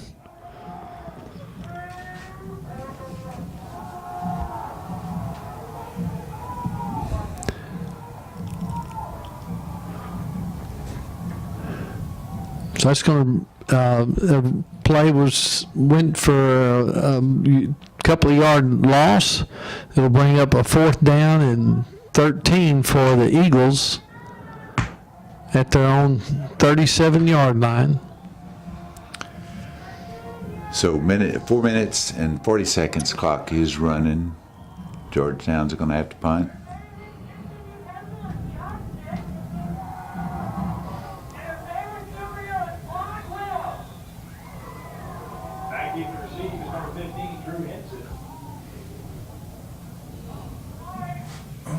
Fumbled the snap. Not a long punt, but it does. It went forward and went forward across 50-yard line, but other than that, that's about all the positives we can say on the punt. Rouse is going to get the ball on about their 40-yard line. 4 minutes 16 seconds left in the game. Had a little trouble with the deep snap on that one, and the punter had a little difficulty filling it, but he did get rid of it, and it went forward. There was a lot of pressure coming in as well. But this will bring up a 1st and 10 for the Rouse Raiders from their own 40-yard line.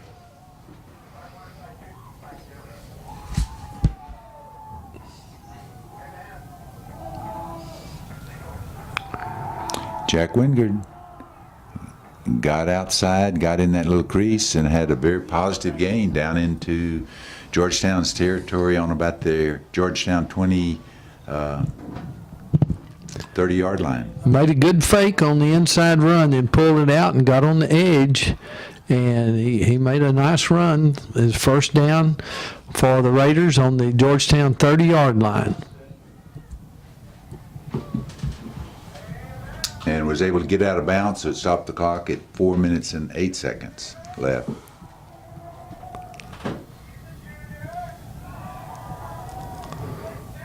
Got a tray set to the right, shotgun backfield. Wingard handed it off this time. Take the ball carrier down now to the 15, 16-yard line, 17-yard line. Was that Tate running the ball? That was handoff to Tate. It was good run. 3 minutes and 50 seconds, clock's running. Georgetown's on with a 34-7 lead, but Rouse is threatening.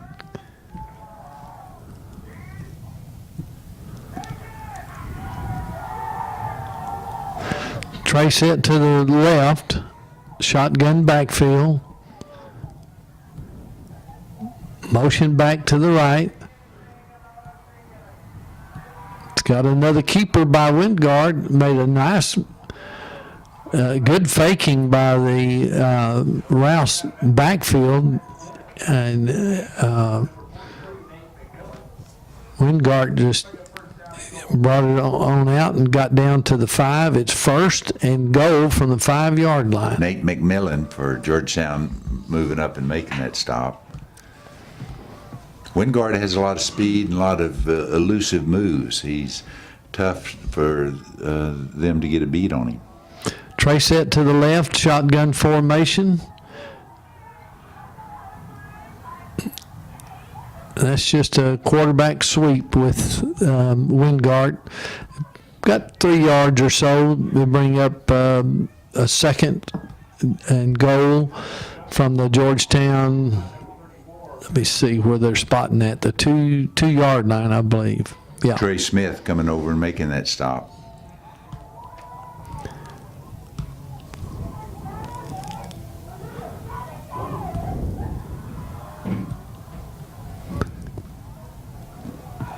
Trey set to the right, shotgun formation. Ooh, that was some defensive lineman stepped right in and made a good hit at the line of scrimmage.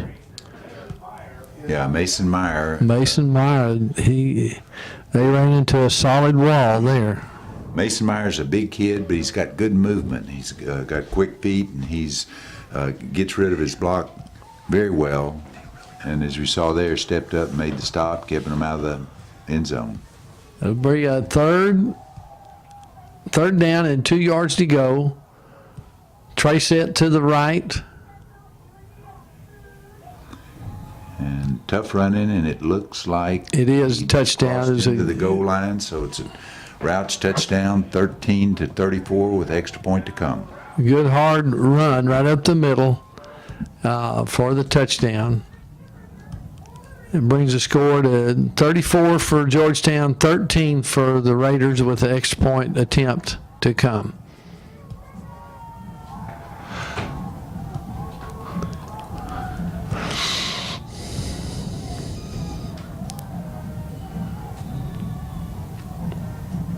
And it's good.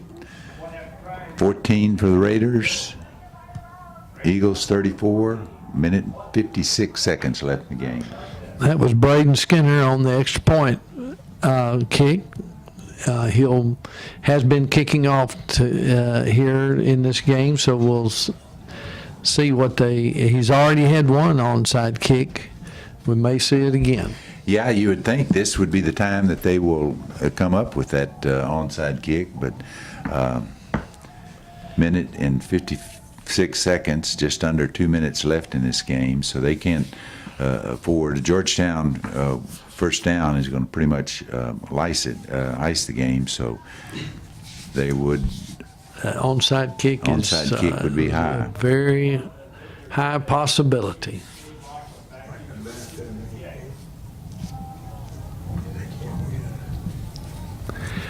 The thing about it is that oblong football, there's no telling where it's going to roll. That is so true. And It- bounce off people and all kinds of things.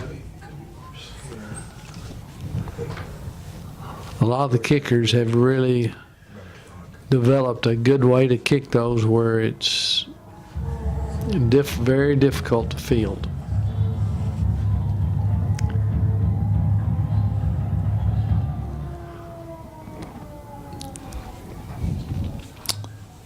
He kicked deep and Fielded yeah. R.J. Marino, Good. it was a low kick, so he had a lot of running, a lot of time to get back upfield, which he did. Georgetown's going to scrimmage they got with good field position. Good field position. I was kind of surprised that wasn't an onside kick, but it is what it is. So they'll have 1st and 10 from their own 42-yard line for the Eagles. 1 minute and 49 seconds left in the ball game. like Jacob Ramos back in at quarterback. Jacob Ramos in quarterbacking for the Eagles. Roden is running back, so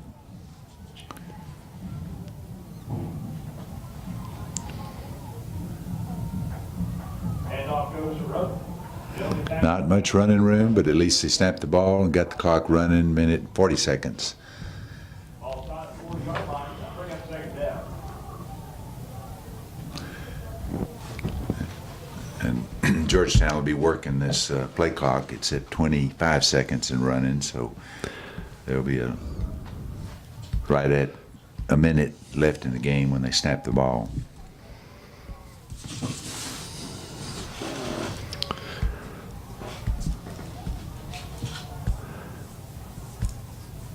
Two backs in the backfield, shotgun formation.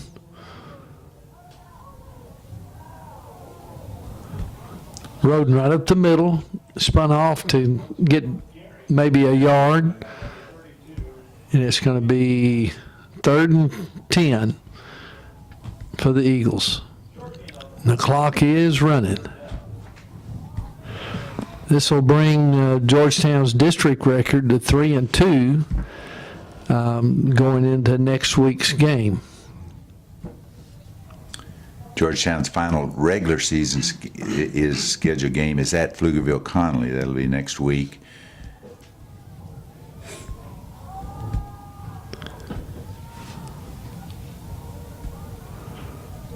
Oh, good tough run for a first down. That pretty much does. That's pretty much the ball game. That was Roden right up the middle. Very determined run. Nice second and third effort. Yes, very determined run. That was a key run. They keep the ball. Clock's now going to run out. Georgetown is, if all things work out with the other teams, Georgetown will probably finish 3rd in the district. That'll definitely put them into the playoffs. Hutto is, depending on how they did tonight and next week, they are undefeated in the league. So, the final game, final score, this final home game for the Georgetown Eagles, Georgetown 34, Rouse 14.